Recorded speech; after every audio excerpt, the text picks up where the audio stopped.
초강력 한파가 몰아치고 있습니다. 남부 일부 지역은 역대 최저 기온을 기록할 정도입니다. 오후부터 조금 풀리겠지만 중부지방엔 밤늦게부터 또 많은 눈이 예보됐습니다. 김세현 기상전문기자가 보도합니다. 오늘 아침에는 전국 대부분 지역이 이번 겨울 가장 낮은 기온을 기록했습니다. 오늘 아침 철원은 영하 28.1도까지 떨어져 전국에서 가장 낮았고 서울 영하 17.3도, 대전 영하 17.7도, 부산도 영하 12도까지 떨어졌습니다. 특히 남부지방에서 역대 최저 기온을 경신한 곳이 많았습니다. 추풍령은 영하 17.8도로 1970년 1월 이후 역대 최저를 기록했고 울산도 영하 13.6도까지 내려가며 56년 만에 가장 낮았습니다. 한파는 오후부터 차차 풀리겠지만 늦은 밤부터는 중부지방을 중심으로 다시 많은 눈이 예보됐습니다.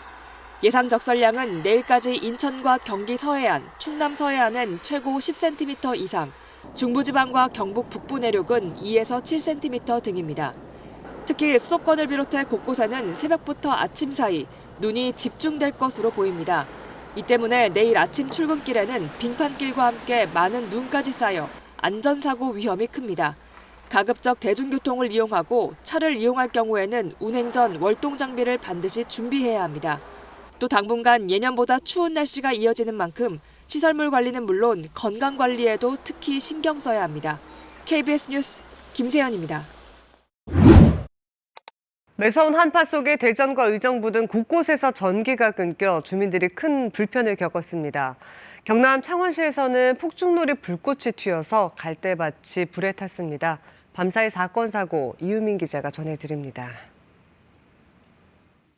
어두운 집안, 냉장고와 정수기 등 가전제품은 물론 보일러까지 모두 작동을 멈췄습니다. 지금 아무것도 작동이 안 됩니다. 어제 오후 5시 10분쯤 경기 의정부시 밀락동 일대에 전기 공급이 중단됐습니다. 영하 17도 한파 속에 빌라와 상가 등 40여 세대가 6시간 넘게 추위에 떨었습니다. 저희는 이제 애기도 있는데 보일러가 안 되니까 온수가 안 나오잖아요. 씻지도 못하고 재우고 있어요. 입김 나오고 있어요. 입김. 한국전력공사는 갑작스러운 한파로 전기 공급이 끊겼을 가능성이 있다며 정확한 정전 원인을 조사 중이라고 밝혔습니다. 어제 저녁 7시쯤에는 대전시 덕명동과 노은동 일대의 주택과 아파트 수백 가구에 동시다발적으로 정전이 발생했습니다. 대부분 30분 안에 복구가 됐지만 일부 가구의 복구가 늦어지며 2시간 넘게 불편이 이어졌습니다. 한전은 전기 개폐기 불량이 원인인 것 같다며 교체 작업을 마쳤다고 밝혔습니다. 어젯밤 9시쯤 거제시 장평동 한 대형마트 천장 배관 누수로 지하 1층과 지하 2층 바닥 일부가 물에 잠겼습니다. 사고 당시 일부 고객들은 안내방송을 듣고 매장 밖으로 대피했습니다. 경찰과 소방당국은 한파로 기계 배관 일부가 파손돼 누수 사고가 일어난 것으로 보고 사고 경위를 조사하고 있습니다. 내일 아침은 더 춥습니다. 요일에 따라서 기온이 조금 오를 수는 있지만 이번 추위는 주말까지 계속될 것으로 보입니다. 김세현 기상전문기자가 자세히 설명드립니다. 오늘 하루 참기 힘든 추위가 이어졌습니다. 특히 아침에는 설악산이 영하 27.7도까지 떨어졌고 서울도 영하 16.7도를 기록했는데요. 서울은 보시는 것처럼 어제 낮보다 무려 21도 넘게 곤두박질 쳤습니다. 이런 이례적인 초강력 한파의 원인, 시베리아에 쌓여있던 강력한 냉기입니다. 지난 며칠 동안 우리나라 북쪽에는 고기압과 저기압이 보시는 것처럼 리을 모양으로 이렇게 맞물려 있었습니다. 이 때문에 짙은 보라색의 영하 50도 안팎의 북극의 냉기가 동쪽으로 빠져나가지 못하고 차곡차곡 쌓이게 됐는데요. 이 냉기가 한꺼번에 우리나라로 쏟아져 내려온 겁니다. 이번 한파, 내일 아침이 최대 고비입니다. 내일 아침 서울은 영하 18도, 대전은 영하 17도, 또 비교적 포근한 부산도 영하 12도까지 기온이 주저앉겠습니다.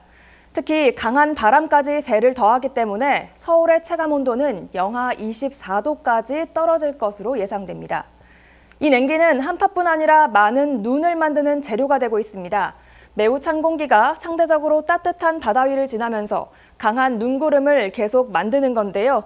호남과 제주도에는 내일까지 눈이 계속될 전망입니다. 눈은 내일 오후 대부분 소강 상태에 들겠습니다.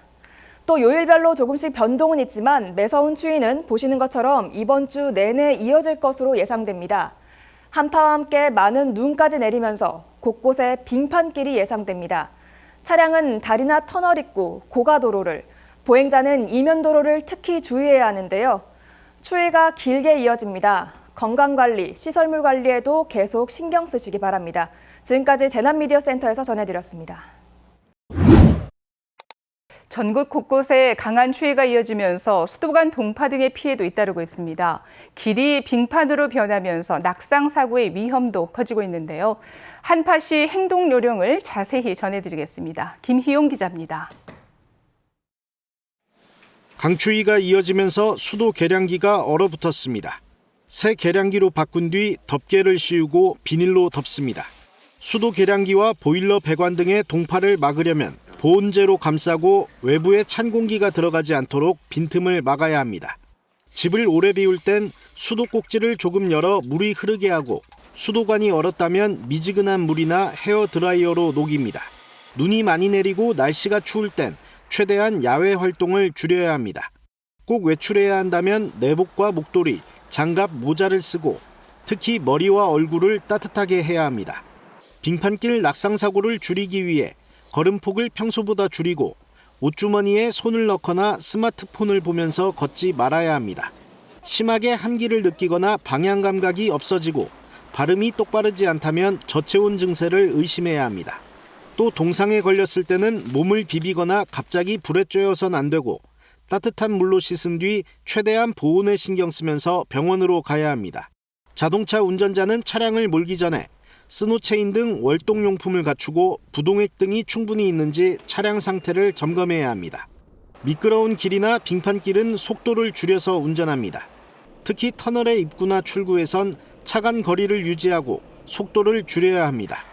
차량으로 이동하다 고립됐을 때는 즉시 구조 연락을 취하고 실내등을 켜거나 색깔 있는 옷을 눈 위에 펼쳐 구조요원이 쉽게 찾을 수 있도록 합니다.